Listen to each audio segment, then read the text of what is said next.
আমি আজও সেই দুপুরকে দুপুর বলতে পারি না। ওটা এমন একটা সময় ছিল যখন আমার শ্বাস-প্রশ্বাস তো চলছিল, কিন্তু আমার ভেতরের ভরসাটা যেন কেউ চুপচাপ বের করে টেবিলের উপর রেখে দিয়েছিল। রেস্টুরেন্টের নামটা খুব ক্লাসি ছিল। বাইরে ওয়ার্ম লাইটস, ভেতরে সফট মিউজিক, আর বাতাসে গার্লিক বাটারের সুগন্ধ। জায়গাটা এমন যেখানে মানুষ খুব ধীরে কথা বলে, যাতে তাদের শব্দগুলোকেও দামি মনে হয়। আমি ঠিক 2:47 সেখানে পৌঁছেছিলাম, কারণ আমার পুরো জীবনটাই টাইমিংয়ের ওপর চলে এসেছে। ডিউটি, ওয়ার্ড রাউন্ডস, ইনজেকশন, আর বাড়ি ফিরে বাচ্চার হোমওয়ার্ক। অভ্যেসটা রয়ে গিয়েছিল, শুধু বাচ্চাটা এখন বড় হয়ে গিয়েছিল। আমি রিহার্সাল ডিনারের বসার ব্যবস্থা দেখতে এসেছিলাম। আসলে দেখতে নয়, আমি তো শুধু এটা নিশ্চিত করতে এসেছিলাম যে আমার ছেলের বিয়েতে যেন কোনো কমতি না থেকে যায়। ছেলে, আমার একমাত্র ছেলে। আমি দরজাটা ঠেলে ভেতরে ঢোকামাত্রই হোস্টেস স্ট্যান্ডের কাছে দাঁড়িয়ে থাকা একটা মেয়ের হাত কাঁপতে দেখলাম। ইউনিফর্ম, টাই ডাইজার, আর মুখে সেই ঘাবড়ে যাওয়া ভাব, যেটা আমি এমার্জেন্সি ওয়ার্ডের নতুন নার্সদের মুখে চিনতে পারতাম যখন তারা জানত যে খারাপ কিছু হতে চলেছে। সেই মেয়েটি আমার সামনে এলো, তার গলাটা ধরে গিয়েছিল। ম্যাম, আপনিই তো না ওনার মা? আমি থমকে গেলাম। কার মা? আর আপনি আমার ছেলেকে চিনলেন কি করে? সে এদিক ওদিক তাকালো, যেন দেয়ালেরও কান আছে। তারপর সে আমার হাতের দিকে তাকালো। আমি না বুঝেই একটা গ্লাস তুলে ধরেছিলাম। আমার আঙুলে হালকা কাঁপুনি ছিল, যেটা রিটায়ারমেন্টের পরেও মাঝে মাঝে ফিরে আসে। সে খুব নিচু স্বরে বলল, ম্যাম, এখন কিছু বলবেন না, প্লিজ আমার সাথে চলুন, মাত্র 2 মিনিট, আর আপনি নিজে শুনে নিন। আমার ভিতরে প্রথম ভয়টা কাজ করল যে আমার ছেলে ঠিক আছে তো। আমি ফিসফিস করে জিজ্ঞাসা করলাম, ও কি এখানে আছে? ওর কিছু হয়েছে? মেয়েটির চোখ ভিজে এলো। সে মাথা নেড়ে বলল, না, চোট লাগেনি, কিন্তু আপনি ভেঙে পড়বেন যদি এখন সামনে যান। আর আমি সেই মুহূর্তেই তার পেছনে পেছনে চললাম, কারণ যখন কোনো অপরিচিত মানুষ আপনার সন্তানের নাম জানে আর তার চোখে এমন কোনো সত্য থাকে যা সে নিজেও সামলাতে পারছে না, তখন আপনি প্রশ্ন করেন না, শুধু শুনতে যান। সে আমাকে রেস্টুরেন্টের ভেতরে একটা ফ্রস্টেড গ্লাস ডিভাইডারের পাশে নিয়ে গেল। কাঠের ডার্ক ফ্রেম, মাঝখানে ঝাপসা কাজ, যার মাধ্যমে বাইরের অবয়বগুলো দেখা যায়, কিন্তু চেহারার আসল সত্যিটা নয়। সে আমাকে কোণে দাঁড় করিয়ে দিল, যেখানে দেওয়াল আর ডিভাইডার মিশেছে। এখানেই থাকুন, সে বলল, আর প্লিজ, যাই হয়ে যাক, কোনো শব্দ করবেন না, আমি সত্যি খুব দুঃখিত। তারপর সে চলে গেল। আমি একা ছিলাম। মিউজিক চলছিল, কোথাও প্লেট ঘষার শব্দ হচ্ছিল, আর আমার হৃদয়ে কোনো এক অজানা সাইরেন বাজছিল। তারপর আমি সেই হাসিটা শুনলাম। ওটা আমার ছেলের হাসি ছিল, সেই হাসি যা আমি ছোটবেলায় ওর গালে চুমু খেয়ে শোনাতাম, সেই গলার আওয়াজ যা আমাকে কোনোদিন মা বানিয়েছিল, আর আজ সেই আওয়াজটাই আমাকে মূল্যহীন বানিয়ে দিল। ইয়ার ভাব একবার, ও পুরো বাজেটটাই দিয়ে দিল। ছেলের গলার আওয়াজটা খুব ক্যাজুয়াল আর হালকা ছিল, যেন সে কোনো সেলে শপিং করার কথা বলছে। অন্য কোনো ছেলের আওয়াজ এলো, আর ও নিজের টাকা দিয়ে করবেটাই বাকি, ওর আছেই বাকি, তুই তো ওর পৃথিবী। তারপর আবার হাসি, 2, 3, 4 জন মিলে হাসল। আমার পেটে যেন কেউ বরফ ঢেলে দিল। আমার ছেলে বলে চলল ভেন্যু, ডেকোরেশন, ফটোগ্রাফি, সঙ্গীত, সব, আর হানিমুনও।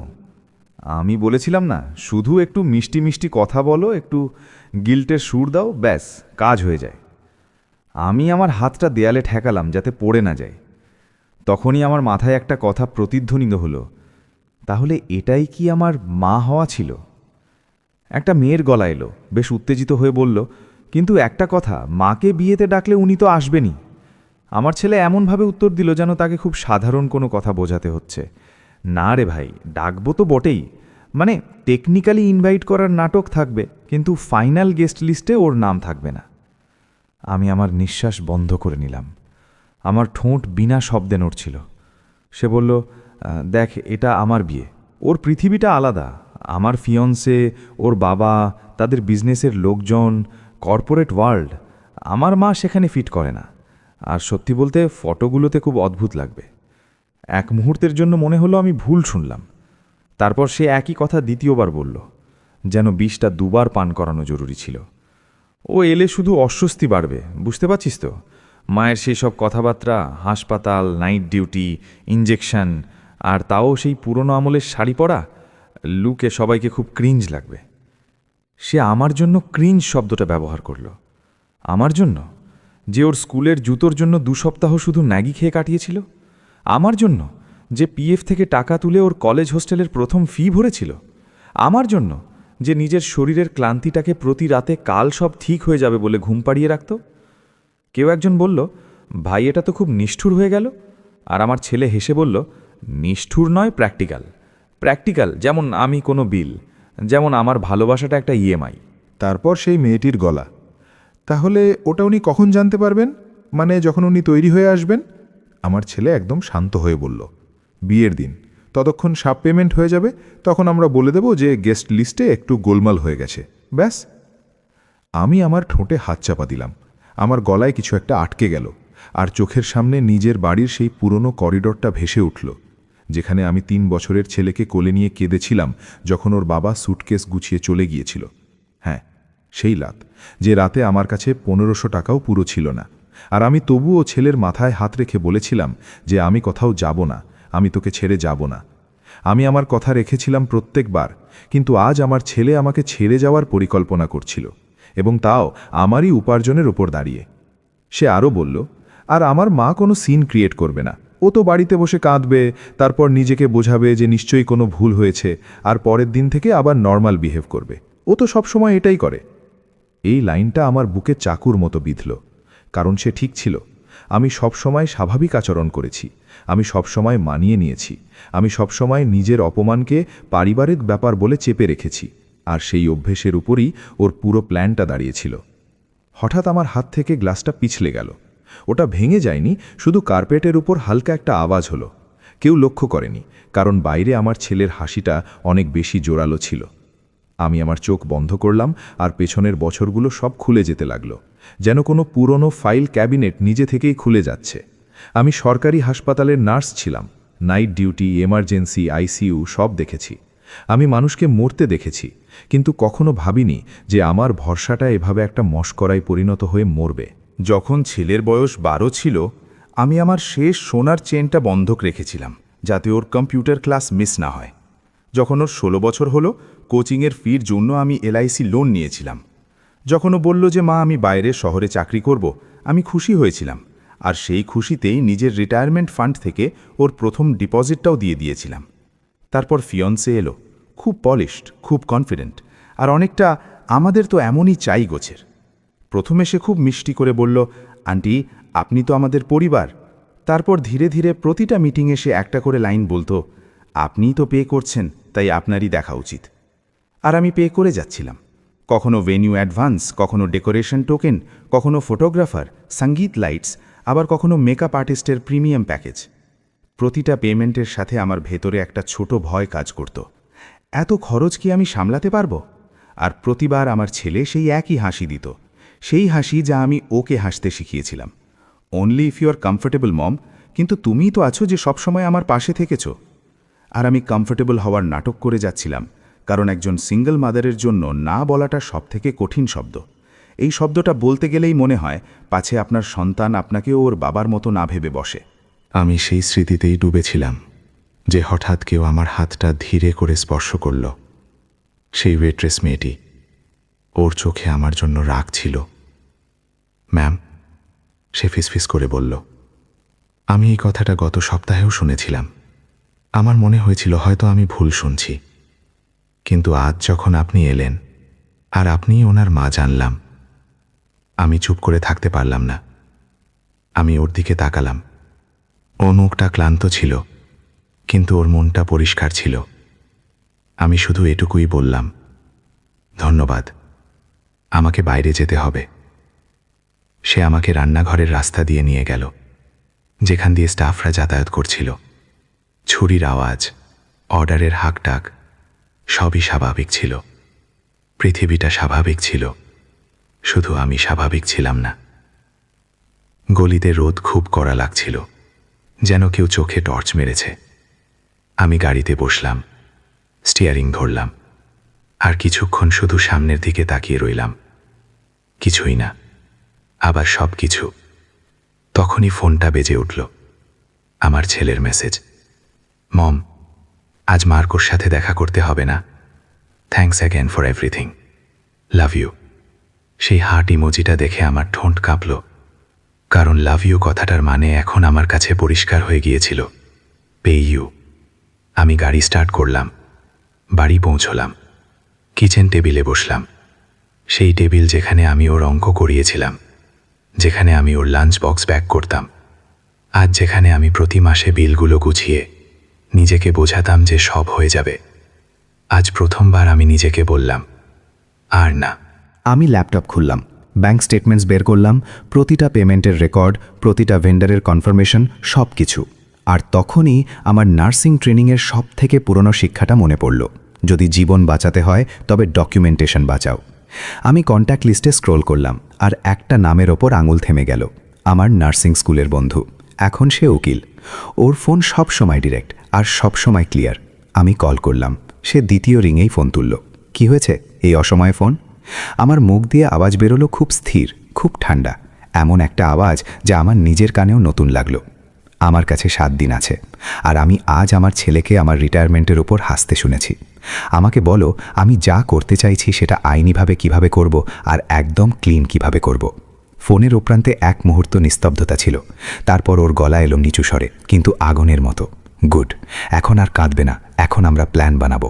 আর সেই মুহূর্তেই আমি বুঝতে পারলাম, আমার ছেলে আমাকে প্রেডিক্টেবল ভেবেছিল, কিন্তু সে একটা কথা ভুলে গিয়েছিল, আমি আইসিইউও দেখেছি। আর আইসিইউতে যে সারভাইভ করে সে ভেঙে পড়ে থাকে না, সে বদলে যায়। সেই রাতে আমি অনেকক্ষণ কিচেনের সেই চেয়ারটাতেই বসে রইলাম। বাইরে রাস্তায় বাচ্চাদের আওয়াজ আসছিল, কারো বাড়িতে টিভিতে পুরনো গান চলছিল, আর আমার ফ্রিজের মোটরটা মাঝে মাঝে এমনভাবে চালু হচ্ছিল যেন সেও আমাকে মনে করিয়ে দিচ্ছে যে ঘরটা এখনও চলছে। শুধু আমার ভেতরে কিছু একটা থেমে গিয়েছিল। আমি সব পেমেন্টের লিস্ট বের করে নিয়েছিলাম, প্রতিটা ভেন্ডারের নাম, অ্যাডভান্স, রিসিট, হোয়াটসঅ্যাপ কনফার্মেশন। যতবার আমি ওই নম্বরগুলোর দিকে তাকাচ্ছিলাম, একটা কথা পরিষ্কার হয়ে যাচ্ছিল, এই খরচটা কোনো বিয়ের জন্য হয়নি। এই খরচটা হয়েছিল আমার চুপ করে থাকার ওপর, আমার হ্যাঁ এর ওপর, আমার ভয়ের ওপর, আমার সেই অভ্যেসের ওপর যেখানে আমি প্রতিবার নিজেকে পিছিয়ে দিয়ে নিজের সন্তানকে সামনে এগিয়ে দিতাম। ফোনে আমার বন্ধুর সেই কথাগুলো এখনও কানে বাজছিল। প্ল্যান বানাতে হলে ইমোশন দিয়ে নয়, পেপার ওয়ার্ক দিয়ে শুরু কর, সে বলেছিল। আর একটা কথা, এটা একা করো না। আমি ওকে সকালে দেখা করতে বললাম। সে আমার নার্সিং স্কুলের বন্ধু ছিল, কিন্তু এখন সে কোর্টে মানুষের জীবনের গল্প পড়ত। ওর ভাষা সোজা ছিল, আর ওর চোখে কোনো অজুহাত ধোপে টিকত না। সকালে আমি তাড়াতাড়ি উঠে পড়েছিলাম, অভ্যাস ছিল। রিটায়ারমেন্টের পরেও আমি চা বানালাম 2 কাপ। তারপর এক মুহূর্তের জন্য হাত থেমে গেল। তৃতীয় কাপটা কেন? ছেলের জন্য? আমি কাপটা ফিরিয়ে রেখে দিলাম। আজ থেকে আমি নিজের বাড়িতে আর সেটা করব না। ঠিক 9:10 ডোরবেল বাজল। আমি জানলার কাছে গেলাম, সে হাত নাড়ালো। সেই আত্মবিশ্বাসী চালচলন, সেই প্রফেশনাল ব্যাগ, কিন্তু চোখে সেই দুশ্চিন্তা যা সে লুকোনোর চেষ্টা করছিল না। সে ভেতরে এলো, বাড়িটা দেখল, তারপর আমাকে দেখল। তুমি রাতে কেঁদেছ? সে জিজ্ঞাসা করল। আমি খুব শান্ত গলায় বললাম, আমি রাতে ভেবেছি শুধু। সে কোনো কথা না বলে নিজের ফাইল বের করল। কাগজগুলো দেখাও, সে বলল, যেন আমরা আইসিইউতে কোনো পেশেন্টের রিপোর্ট দেখছি। আমি সব কাগজ টেবিলের ওপর রেখে দিলাম। ভেনিউ অ্যাগ্রিমেন্ট, ক্যাটারারের কোটেশন, ফটোগ্রাফারের ইনভয়েস, ডেকোরেটরের বুকিং ফর্ম, ব্যান্ডওয়ালার অ্যাডভান্স, মেকআপ টিমের প্রিমিয়াম প্যাকেজ, মেহেন্দি আর্টিস্টের টোকেন, ট্রান্সপোর্টের কন্ট্রাক্ট, আর একটা ছোট খাম যাতে গয়নার রিসিপ্ট ছিল, কারণ ফিয়ন্সে ফ্যামিলি গিফটের নামে কিছু জুয়েলারিও অন্তর্ভুক্ত করিয়েছিল। আমার বন্ধু প্রতিটা পাতা এমনভাবে পড়ল যেন মিথ্যে ধরার ট্রেনিং সে এই কাজের জন্যই পেয়েছে। মাঝে মাঝে সে পেন দিয়ে লাইন আন্ডারলাইন করছিল, আর তারপর আমাকে দেখছিল। এই সব তোমার নামে আছে। আমি মাথা নাড়লাম। সে একটা লম্বা শ্বাস নিল, যেন কোনো কেসের ফাইনাল উত্তর সে পেয়ে গেছে। ঠিক আছে, সে বলল, এটা সবথেকে বড় ভুল নয়, এটাই আজ তোমার সবথেকে বড় শক্তি। আমি ওর থেকে তাকালাম। মানে? সে নিজের চেয়ারটা এগিয়ে নিয়ে বসল। মানে, ক্লায়েন্ট তুমি, পেয়ার তুমি, কন্ট্রাক্ট সিগনেটারি তুমি। ভেন্ডার আইনিভাবে তোমার কাছে দায়বদ্ধ, তোমার ছেলের কাছে নয়। তুমি চাইলে মডিফাই করতে পারো, আর চাইলে ক্যান্সেলও। টার্মস অনুযায়ী কিছু ডিপোজিট কাটা যাবে, কিছু ফেরত আসবে, কিন্তু কন্ট্রোল তোমার হাতে। আমার মনে হলো কথাগুলো বুঝতে পারছি, কিন্তু বিশ্বাস হতে চাইছিল না। তাহলে আমি কি সত্যি এইসব থামাতে পারি? সে আমার দিকে এমনভাবে তাকালো যেন আমি একটা ছোট বাচ্চা যে প্রথমবার জানতে পেরেছে যে দরজা ভেতর থেকেও বন্ধ করা যায়।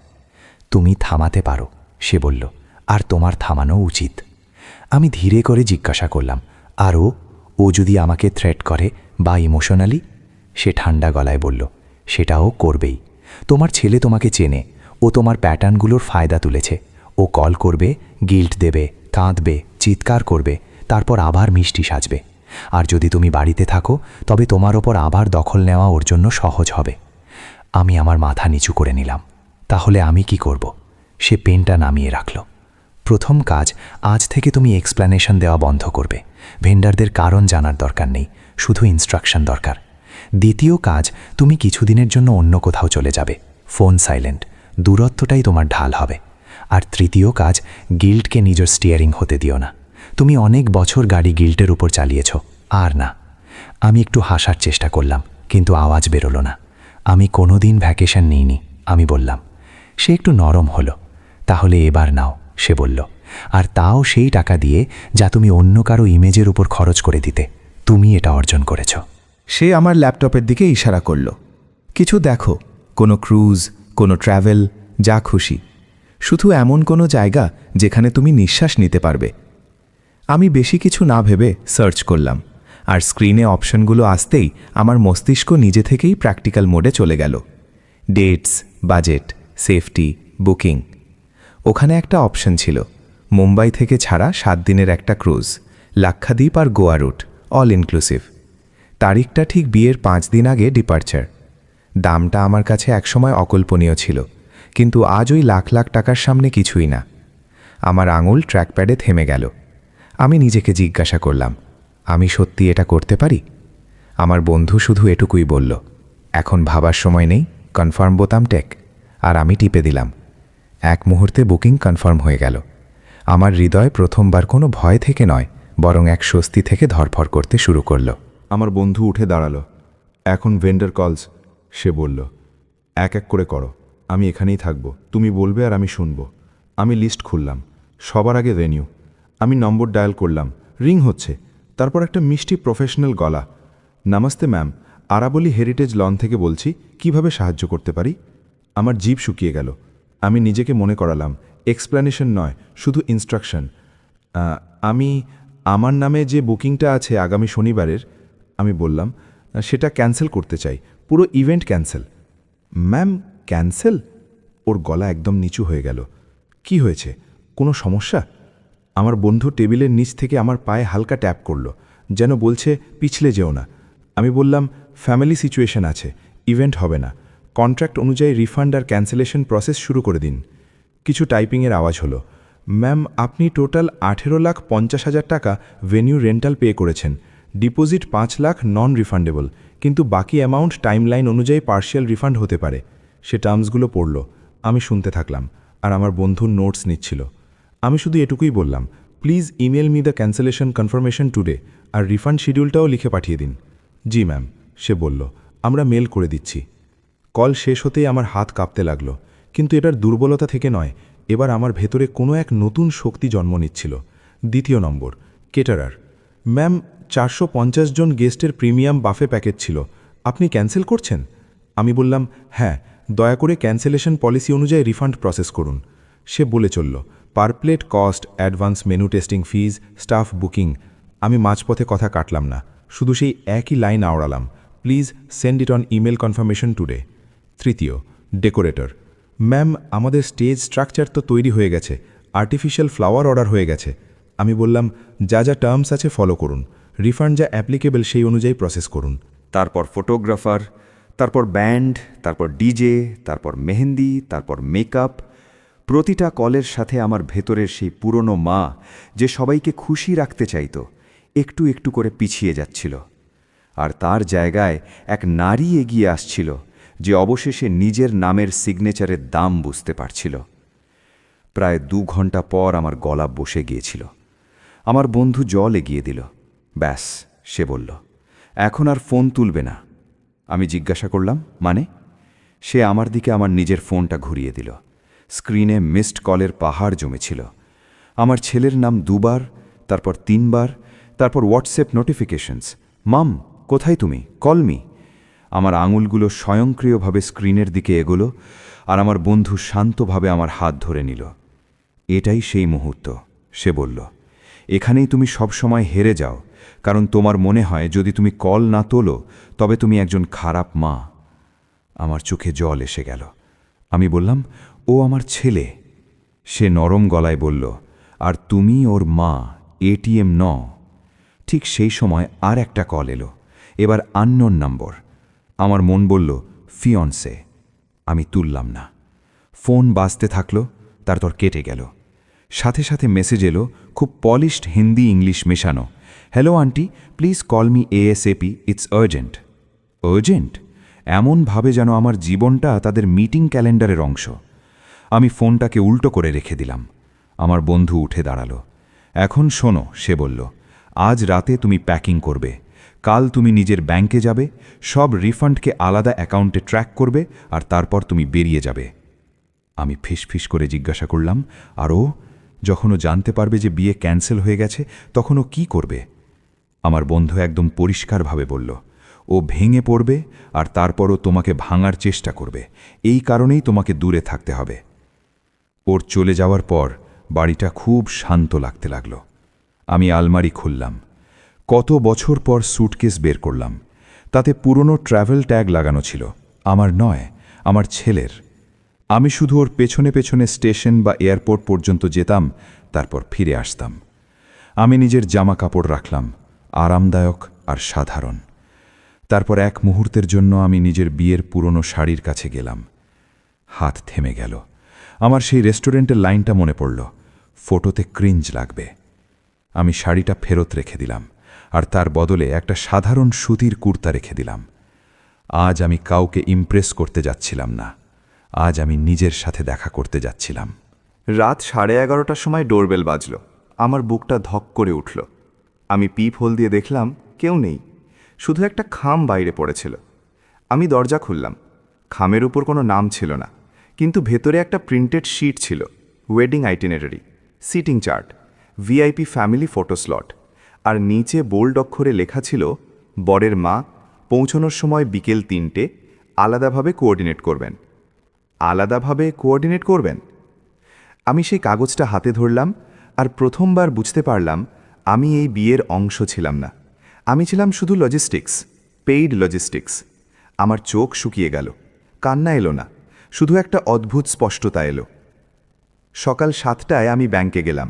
ম্যানেজার আমাকে চিনে ফেললেন, কারণ আমি বহু বছর ধরে প্রতি মাসেই এফডি রিনিউ করতে আসতাম। ম্যাম, সব ঠিক আছে তো? তিনি জিজ্ঞাসা করলেন। হয়তো আমার মুখে কিছু একটা ছিল। আমি বললাম, হ্যাঁ, আজ থেকে কিছু রিফান্ড আসতে শুরু করবে। আমি চাই সেই সব ফান্ড আলাদাভাবে ট্র্যাক করা হোক, আর একটা নতুন সেভিংস গোলও সেট করতে হবে। তিনি হাসলেন। খুব ভালো ম্যাম, খুব ভালো। এই শব্দ দুটো আমি নিজের জন্য খুব কম শুনেছি। দুপুর নাগাদ ভেনিউ থেকে ইমেল চলে এলো, ক্যান্সেলেশন কনফার্মেশন। কেটারারের থেকেও এলো, ডেকোরেটরের থেকেও। আজ কিছু ভেন্ডার টাকা কাটো, কেউ আংশিক রিফান্ড রাখলো, কেউ পলিসির কথা জানালো। আর আমি অনড় রইলাম। কারণ প্রথমবার আমার অনড় থাকার কারণে কোনো পেশেন্টের জীবন যাচ্ছিল না, আমার অনড় থাকার কারণে আমার নিজের আত্মা বেঁচে যাচ্ছিল। বিকেল 4টায় আমার ছেলের কল আবার এলো, এবার ভিডিও কল। আমি রিজেক্ট করে দিলাম। তারপর মেসেজ এলো, মাম প্লিজ, ক্যান্ড্রা ভয় পেয়ে যাচ্ছে, কি হচ্ছে এসব? তুমি কি কারোর সাথে কথা বলেছ? প্লিজ উত্তর দাও। আমি স্ক্রিনের দিকে তাকালাম। ক্যান্ড্রা ভয় পেয়ে যাচ্ছে। আমার ভেতরে কোনো এক পুরনো সহানুভূতি জেগে উঠল। তারপরই সাথে সাথে সেই রেস্টুরেন্টের হাসিটা মনে পড়ল। আমার জন্য সহানুভূতি কি সেখানে ছিল? না। আমি ফোনটাকে এয়ারপ্লেন মোডে করে দিলাম। পরের দিন আমি পোর্টের দিকে রওনা দিলাম। ট্যাক্সির জানলা দিয়ে শহরটা পিছনে চলে যাচ্ছিল। সেই একই দোকান, সেই একই ট্রাফিক, একই মানুষ, সবই স্বাভাবিক। শুধু আমার ভেতরে কিছু একটা হালকা হচ্ছিল, যেন কেউ আমার বুক থেকে একটা ভারী পাথর নামিয়ে দিয়েছে। পোর্টে ভিড় ছিল, পরিবার, দম্পতি, মানে হানিমুন এনার্জি, ব্যাগ, সেলফি। আমি একা ছিলাম। প্রথমবার একা, আর প্রথমবার আমার একাকিত্ব বোধ হচ্ছিল না। আমার মনে হচ্ছিল আমি অনেকটা জায়গা বা স্পেস পেয়েছি। যখন জাহাজটা ধীরে ধীরে পাড় ছাড়ল, বাতাসে লবণের গন্ধ এলো। সমুদ্রের রং আমার জন্য নতুন ছিল না, কিন্তু সেই রংটা আমি প্রথমবার নিজের জন্য দেখছিলাম। আমি ডেকে দাঁড়িয়েছিলাম, আর তখনই আমার ফোনের এয়ারপ্লেন মোড আইকনটা দেখলাম। আমি ভাবলাম, মাত্র 7 দিন। 7 দিন আমি কারো মা নই, কারো স্পন্সর নই, কারো গিল্ট অ্যাবজর্ভার নই। 7 দিন শুধু আমি। কিন্তু সেদিন রাতের ডিনারের পর যখন আমি কেবিনে ফিরলাম, কৌতূহল আমাকে ঘিরে ধরল। আমি এয়ারপ্লেন মোড সরালাম মাত্র 1 মিনিটের জন্য, আর স্ক্রিনে যা দেখলাম তা আমার আঙুলগুলোকে ঠান্ডা করে দিল। 137টা মিসড কল আর একটা ভয়েস নোট আমার ছেলের, লম্বা আর কাঁপানো গলায়। তার নিচে আর একটা মেসেজ অজানা নম্বর থেকে। ম্যাডাম, পুলিশ স্টেশন থেকে বলছি, আপনার বাড়িতে সমস্যা হয়েছে, দয়া করে জরুরি ভিত্তিতে কল ব্যাক করুন। আমার হাত থেকে ফোনটা প্রায় পড়েই যাচ্ছিল। আমি বিছানার কোণে বসে পড়লাম। সমুদ্র বাইরে শান্ত ছিল, কিন্তু আমার ভিতরে আবার সাইরেন বাজতে শুরু করলো। আমি কল বাটনে আঙুল রাখলাম, আর তখনই আমার বন্ধুর কথা মনে পড়ল। যখন ও প্যানিক করবে, ও তোমাকে কন্ট্রোল করার জন্য সব দরজা খটখট করবে। কিন্তু এই পুলিশ! আমার নিঃশ্বাস দ্রুত হতে লাগলো। আমি ফোনটা কানে লাগালাম, আর কল কানেক্ট হতেই যাচ্ছিল যে স্ক্রিনে আমার ছেলের দ্বিতীয় কলটা ভেসে উঠল। তখন আমি বুঝতে পারলাম, এখন যা কিছু হবে তা শুধু মেয়ের হবে না, এখন এই লড়াই হবে আমার অধিকারের, আমার সম্মানের আর আমার ছেলের সত্যের। আমি কলটা ধরলাম, আর কানে শুধু ওর ভেঙে যাওয়া আওয়াজ এলো। মম, ওরা বলল তুমি সব ক্যান্সেল করে দিয়েছ, প্লিজ বলো যে তুমি এটা করনি। আর সেই সাথে ব্যাকগ্রাউন্ডে অন্য কারো গলার আওয়াজ, তীক্ষ্ণ, অন্ধ আর রাগী। ফোনটা আমাকে দাও। আমার শরীরে একটা শিহরণ বয়ে গেল, কারণ সেই আওয়াজটা ক্যান্ড্রার ছিল। আমি ফোন কানে লাগালাম, আর এক মুহূর্তের জন্য মনে হলো সমুদ্রের সব বাতাসও যেন থেমে গেছে। মম, ওরা বলল তুমি সব ক্যান্সেল করে দিয়েছ, প্লিজ বলো যে তুমি এটা করনি। ছেলের গলা কাঁপছিল। ও সেই বাচ্চাটার মতোই মনে হচ্ছিল যে জ্বরের সময় আমার আঁচল ধরে ঘুমিয়ে পড়ত। কিন্তু সেই আওয়াজের পেছনে অন্য কারো নিঃশ্বাস দ্রুত ছিল, কারো রাগ, কারো অপমান, কারো অধিকারবোধের খোঁচা। তারপর সেই তীক্ষ্ণ আওয়াজ সরাসরি আমার কানে চিৎকার করে উঠল, হ্যালো আন্টি, আপনি নাটক করছেন, আপনি এভাবে আমার বিয়ে ক্যান্সেল করতে পারেন না। আমি নিজের কাঁধ সোজা করলাম। আমার আঙুলগুলো ফোনের ওপর শক্ত হয়ে বসল, কিন্তু আমার স্বর প্রথমবার একদম স্থির ছিল। আমি কারো বিয়ে ক্যান্সেল করিনি, আমি বললাম। আমি নিজের নামে করা সব কন্ট্রাক্ট ক্যান্সেল করেছি। সে হেসে খুব তাচ্ছিল্যের সুরে বলল, ওয়াও, সো ইউ অ্যাডমিটেড, নিজের ইগোর জন্যে আপনি সব বরবাদ করে দিলেন।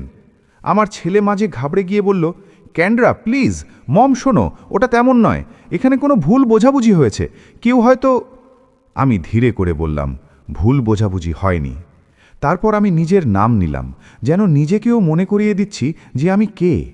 আমি নিজের কানে শুনেছি।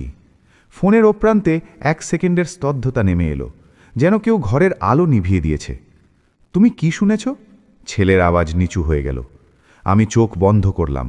রেস্টুরেন্টের সেই হাসি, সেই শব্দগুলো, ক্রিঞ্জ, গেস্ট লিস্ট, ফটোজ সব ফিরে এলো। আমার গলা বুঝে আসছিল, কিন্তু আমি থামলাম না।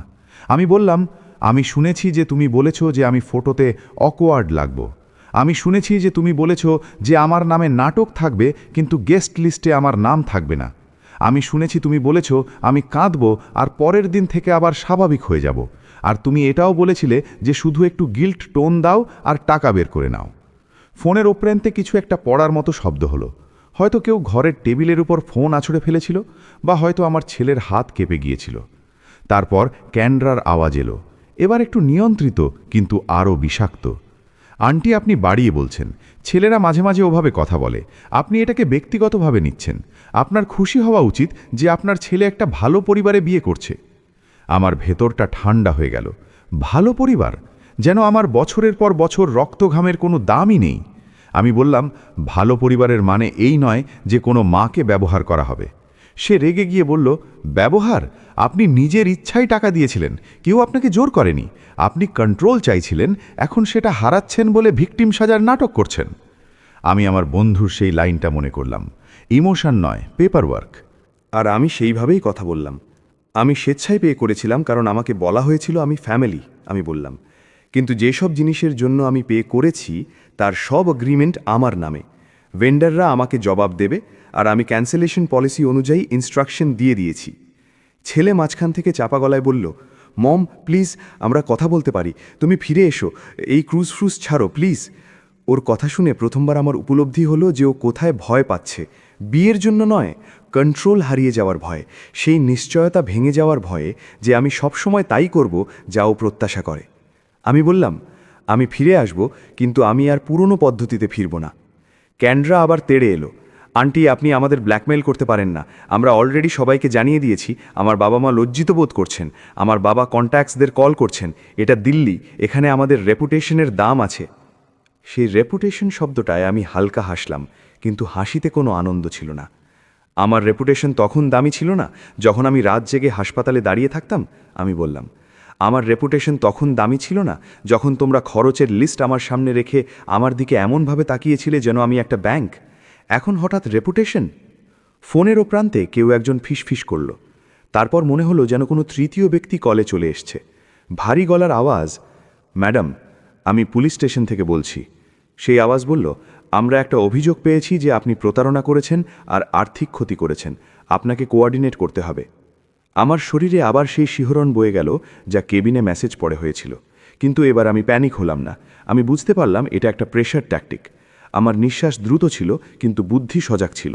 আমি শান্তভাবে জিজ্ঞাসা করলাম, কোন পুলিশ স্টেশন, অফিসারের নাম, আইডি নম্বর আর অভিযোগ কোন সেকশনে রেজিস্টার করা হয়েছে। ওপাশে 1 সেকেন্ডের নীরবতা। তারপর সে বলল, ম্যাডাম, আপনার ডিটেলসের দরকার নেই, শুধু আসুন আর সেটেল করুন। আমি সাথে সাথে বললাম, আমি আপাতত মুম্বাইতে নেই, আর কোনো অফিসিয়াল কমিউনিকেশনের জন্য আপনি আমার লয়ারের সাথে কথা বলবেন। আমি এখনই নম্বর দিচ্ছি। আর না থেমে আমি আমার সেই উকিল বন্ধুর নাম নিলাম। আমার লয়ার ফ্রেন্ড এখন অ্যাভেলেবেল আছে, আপনি ওর সাথে কথা বলুন। সেই আওয়াজটা সাথে সাথে বদলে গেল। এখন তাতে আর আগের মতো কর্তৃত্ব থাকলো না। দরকার নেই, আমরা এটা ফ্যামিলির মধ্যেই হ্যান্ডেল করতে পারি। আমি সেখানেই সীমারেখা টেনে দিলাম। ফ্যামিলিতে হ্যান্ডেল করার নামে আমাকে ম্যানিপুলেট করা হয়েছে। আর না, আমি কল কেটে দিলাম। আমার হাত হালকা কাঁপছিল, কিন্তু আমি জানতাম যদি আমি এখন ভয় পেয়ে যাই তবে সব আবার আগের জায়গায় ফিরে যাবে। আমি দীর্ঘশ্বাস নিলাম, তারপর নিজের উকিল বন্ধুকে কল করলাম। সে প্রথম রিংয়েই ফোন তুলল। কি হয়েছে? আমি সংক্ষেপে সব বলে দিলাম। পুলিশের কল, ক্যান্ডার হুমকি, ছেলের অবস্থা, প্রেশার। সে একদম প্র্যাকটিক্যাল হয়ে গেল। প্রথমত, তুমি সব কল রেকর্ড করতে পারো। দ্বিতীয়ত, এটা একটা সিভিল ম্যাটার। তৃতীয়ত, যদি অভিযোগ দায়ের করাও হয় ওটা চিটিং হবে না, কারণ পেয়ার তুমি আর কন্ট্রাক্টে সাইন তোমার। ওরা শুধু ভয় দেখাতে চাইছে। তারপর সে থামল আর বলল, আর সব থেকে জরুরি হলো তুমি শিপে সেফ আছো, তুমি ওখানেই থাকো। আমি এখনই চেক করছি কোনো রিয়েল এফআইআর আছে কিনা। ওর আওয়াজে সেই আত্মবিশ্বাস ছিল যা আমি আইসিইউতে সিনিয়র ডাক্তারদের গলায় পেতাম যখন তারা বলতেন হ্যান্ডেল হয়ে যাবে, আর সত্যি হ্যান্ডেল হয়ে যেত। আমি ফোন রাখলাম আর বারান্দার দরজা খুলে দিলাম। বাইরে সমুদ্র অন্ধকারে চকচক করছিল, বাতাস স্যাঁতসেঁতে ছিল। আমার মুখে লবণের আস্তরণ জমছিল, যেন সমুদ্র আমাকে বলছিল, দুনিয়া যতই দ্রুত হোক আমি নিজের রেদম বদলাই না। সেই রাতে আমি ঘুমোলাম না। আমি শুধু বসে রইলাম আর ভাবতে লাগলাম, আমার ছেলের এই বিশ্বাসঘাতকতার শিকড় কোথায় ছিল? ও কি খারাপ মানুষ ছিল, নাকি শুধু দুর্বল? আর দুর্বল হওয়া কি এতটাই বড় পাপ যে ও আমাকেই সরিয়ে দেবে? সকালে আমার উকিল বন্ধুর মেসেজ এলো, কোনো এফআইআর নেই, কোনো রেজিস্টার্ড কমপ্লেন নেই। ধাপ্পাবাজি, কোনো কথা বলো না। তুমি যখন ফিরবে আমার উপস্থিতিতে দেখা হবে। আমি স্ক্রিনটা দেখলাম, আর প্রথমবার আমার ভেতরে একটা অদ্ভুত স্বস্তি এলো। এই লড়াই আদালতের নয়, এই লড়াই সম্পর্কের ভাষার। আর সেই ভাষায় সবথেকে জরুরি শব্দ হলো না। ক্রুজের বাকি দিনগুলোতে আমি সত্যি বাঁচতে শুরু করলাম। আমি ডেকে হাঁটতাম, বই পড়তাম, চা খেতাম, আর প্রথমবার নিজের সম্পর্কেই ভাবতাম। আমার মনে হলো আমি নিজের বয়স থেকে 10 বছর পেছনে ফিরে গেছি, যখন আমার চোখে এখনও আশা ছিল যে আমার জীবনটা শুধু অন্য কারোর জন্য তৈরি হয়নি। পঞ্চম দিনে যখন শিপ গোয়ার কাছে স্লো হলো, আমার কাছে একটা অজানা হোয়াটসঅ্যাপ মেসেজ এলো। সেই ওয়েট্রেস মেয়েটি, ম্যাম, আমি দুঃখিত, ওরা আমাকে কাজ থেকে বের করে দিয়েছে। ওরা বলেছে আমি ইন্টারফেয়ার করেছি, কিন্তু আমার কোনো অনুশোচনা নেই। আমি শুধু চাই আপনি ভালো থাকুন।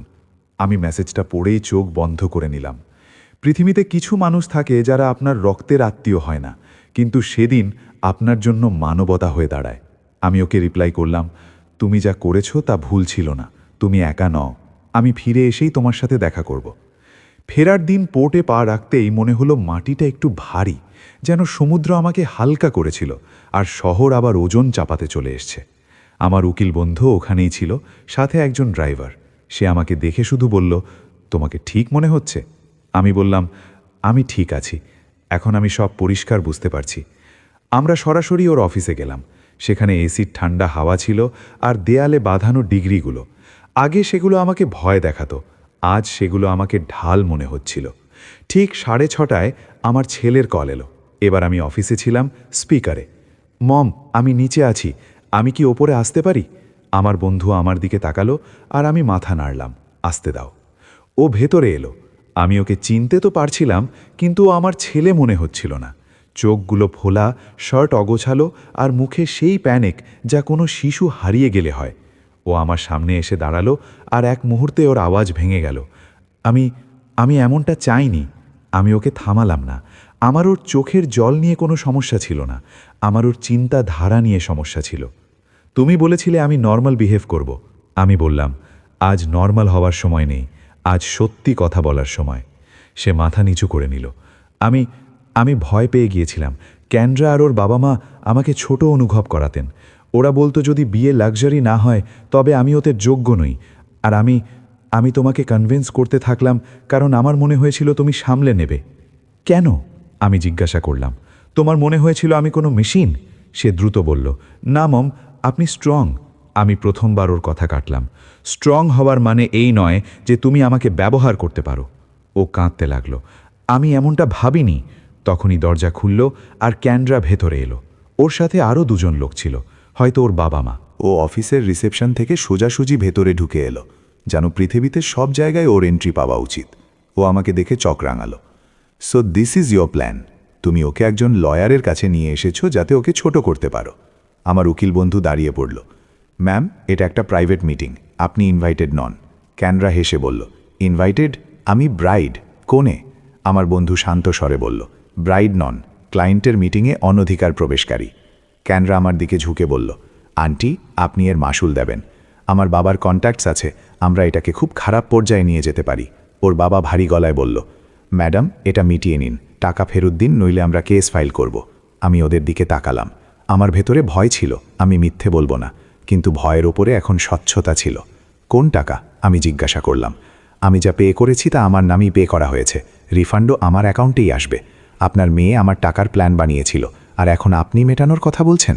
ক্যানরা তাচ্ছিল্য করল, সাধু সাজা বন্ধ করুন।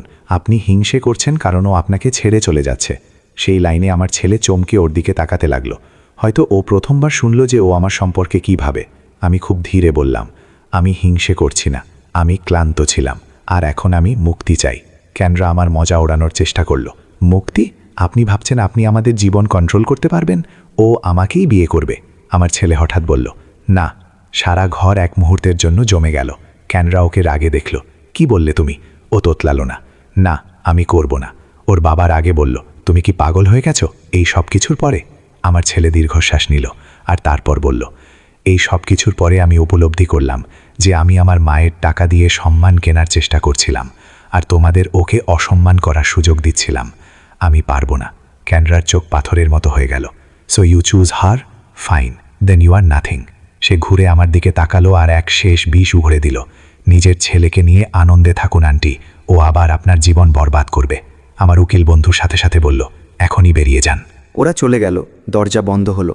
ঘরে শুধু আমরা তিনজন রয়ে গেলাম, আমি, আমার ছেলে আর সেই বন্ধু যে আমার জন্য আমারই শব্দগুলো ধরে রেখেছিল। আমার ছেলে চেয়ারে বসে পড়ল, মাথা দুহাতে চেপে। আমি ভুল করেছি, ও বলল, আমি সত্যি বদলাতে চাই। আমি ওর দিকে তাকালাম। আমার ভেতরে মা ছিল, কিন্তু মায়ের সাথে সাথে এখন এক নারীও ছিল যে নিজের জন্য বাঁচতে শিখেছে। বদলাতে চাইলে শুধু কথা নয়, আমি বললাম, পদক্ষেপ নাও। ও উপরে তাকালো। কি পদক্ষেপ?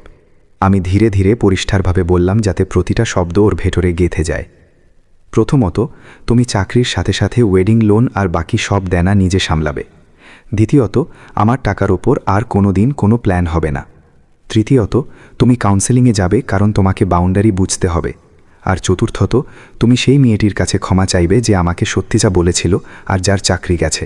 তার জন্য তুমিই দায়ী, কারণ তুমি এমন পরিবেশ তৈরি করেছিলে। সে সাথে সাথে মাথা নাড়ল। হ্যাঁ মম, হ্যাঁ। আমি শেষ কথা বললাম, আর একটা কথা, আজ থেকে আমি তোমার ডিফল্ট সেটিং নই। তুমি যখন খুশি কল করে গিল্ট দিতে পারবে না। তুমি সম্মানের সাথে আসবে, নইলে দূরত্ব বজায় থাকবে। ও কাঁদল, কিন্তু এবার সেই কান্না আমার কাছে ম্যানিপুলেশন মনে হলো না। প্রথমবার মনে হলো হয়তো ও নিজের ভেতরের লজ্জা থেকে কাঁদছে। সেই দিনের পর সব কিছু রাতারাতি নিখুঁত হয়ে যায়নি, কিন্তু কিছু জিনিস ভেঙে গিয়েও সঠিক জায়গায় বসে যায়। আমার রিফান্ডগুলো একে একে এলো, কিছু কাটলো, কিছু পুরো ফেরত এলো না, কিন্তু যা এলো তা আমার কাছে একটা প্রতীক ছিল, আমার কন্ট্রোল ফিরে আসার প্রতীক। আমি সবার আগে সেই ওয়েট্রেস মেয়েটিকে দেখা করতে ডাকলাম। সে ভয় পাচ্ছিল, যেন মনে হয়েছিল আমি ওকে দোষ দেব। আমি ওকে বসালাম, চা দিলাম, আর ওর হাতে একটা খাম রাখলাম। এটা চ্যারিটি নয়, আমি বললাম, এটা ইনভেস্টমেন্ট। তুমি নার্সিং করতে চেয়েছিলে না? অ্যাডমিশন ফি আর ফার্স্ট সেমেস্টারের খরচ এটা, বাকিটা তুমি নিজে করবে। আর যদি তোমার পার্ট টাইম কাজ চাই, তবে আমি হাসপাতালের কানেকশন দিয়ে হেল্প করে দেব। ওর চোখ ভরে এলো। ম্যাম, কেন? আমি বললাম, কারণ তুমি আমাকে আমার ছেলের আগে একজন মানুষ হিসেবে দেখেছিলে। কয়েক সপ্তাহ পর আমার ছেলে সত্যি কাউন্সেলিংয়ে গেল। ও চাকরিতে ওভারটাইম নিল। ও প্রথমবার কোনো অজুহাত ছাড়া আমাকে জিজ্ঞাসা করলো, আপনি কেমন আছেন? আর উত্তর শুনে দাঁড়িয়ে থাকলো। শুধু ঠিক আছে শুনেই সন্তুষ্ট হলো না। আর আমিও প্রথমবার নিজের জন্য ছোট ছোট জিনিস শুরু করলাম। মর্নিং ওয়াক, একটা আর্ট ক্লাস, রবিবার মন্দিরে বসে শান্তি খোঁজা, কখনো কখনো বারান্দায় চুপচাপ বসে বাতাস শোনা। কারণ আমি সারা জীবন অন্যের আওয়াজ শুনেছি, এবার আমাকে নিজের আওয়াজ শুনতে হতো। একদিন আমি যখন রান্নাঘরে সবজি কাটছিলাম, আমার ছেলে চুপচাপ এলো আর বলল, মম, আই এম সরি, আপনি যা শুনেছিলেন তা আপনার প্রাপ্য ছিল না। আমি ছুরিটা নামিয়ে রাখলাম, ওর দিকে তাকালাম আর শুধু এটুকুই বললাম, আমি ক্ষমা করেছি, কিন্তু আমি ভুলব না, যাতে আমি আবার সেই একই ভুল না করি। ওর চোখ লাল হয়ে গেল, ও মাথা নাড়ল। আমি বুঝতে পারছি। আর সত্যি সেই দিনের পর আমাদের সম্পর্কে একটা নতুন জিনিস এলো। ভয় নয়, স্পষ্টতা। ভালোবাসা এখন আর বাধ্যবাধকতা ছিল না, ভালোবাসা এখন একটা পছন্দ, চয়েস হয়ে দাঁড়ালো। আজও মাঝে মাঝে আমার সেই রেস্টুরেন্টের কথা মনে পড়ে, সেই ডিভাইডার, সেই হাসি, সেই শব্দগুলো। কিন্তু এখন আর তাতে আমার যন্ত্রণা হয় না, এখন আমি তা থেকে একটা শিক্ষা পাই। যদি কেউ আপনার ভালোবাসাকে একটা লেনদেন, ট্রানজ্যাকশন বানিয়ে ফেলে, তবে আপনি পরবর্তী পেমেন্ট দেওয়ার জন্য বাধ্য নন। আর আপনি যদি এই কাহিনীটি শুনে থাকেন, তবে শুধু একটা প্রশ্ন নিজেকে করুন, আপনি কার জন্য নর্মাল বিহেভ করতে করতে নিজেকে হারিয়ে ফেলছেন? যদি আপনি কখনো কারোর জন্য নিজেকে ছোট করে থাকেন, তবে কমেন্টে শুধু এটুকু লিখে দিন, আর না। আর যদি আপনি এই রকম আরও কাহিনী চান যা আপনাকে ভেতর থেকে মজবুত করে দেয়, তবে ভিডিওটি লাইক করে দিন আর চ্যানেলটি সাবস্ক্রাইব করে নিন, কারণ পরবর্তী কাহিনী হয়তো অন্য কারোর নয়, আপনার সাহসেরই হবে। পরবর্তী পদক্ষেপ, আপনি কি চাইবেন আমি আপনার জীবনের কোনো কঠিন পরিস্থিতি সামলানোর জন্য এই রকম কোনো সাহসের গল্প বা প্রেরণামূলক পরামর্শ তৈরি করি?